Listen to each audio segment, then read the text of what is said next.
Let's go to Joe Siracusa now, Curtin University's Dean of Global Futures. He's got that and so many other hats that he can wear. He's our international political expert here. I want to talk to you about Syria.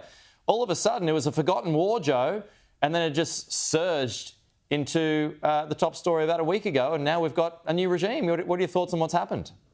Well, good morning, Pete. Look, this reminds us that the world is awash with change, and that the West has an obligation to stay ahead of this. I'm amazed that the intelligence communities didn't pick this up. I mean, Assad collapsed like a house of cards at the end. But look, if you look at it very closely, what is we're looking at the first dividend of Netanyahu's war against Hamas and Iran, and even in Syria when they bombed the place. I mean. The props just went out from under Assad, and of course he went to Moscow.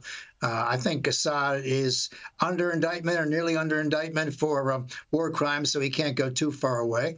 And I think Donald Trump has a wonderful opportunity here to exploit some of this. America has, 900 troopers there supporting a Kurdish group, which is, of course, at odds with the Turks who are supporting the other side. And so what we have there is we have a lot of factions who are going to try to figure out how to take power. And then, of course, on Monday morning, who's going to deliver the mail? That's the hardest thing about a revolution is who does ordinary things later on.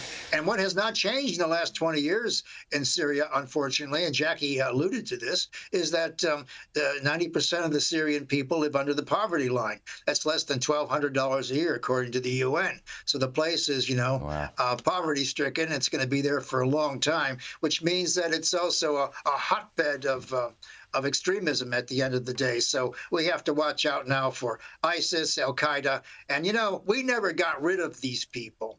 They just changed jerseys and uniforms. Yeah.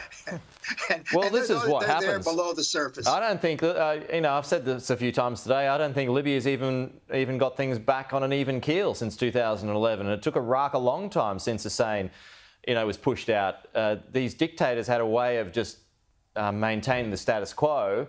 And once they're removed, and we're probably going to see this in Syria now, this power vacuum and, like you said, a hotbed of extremism.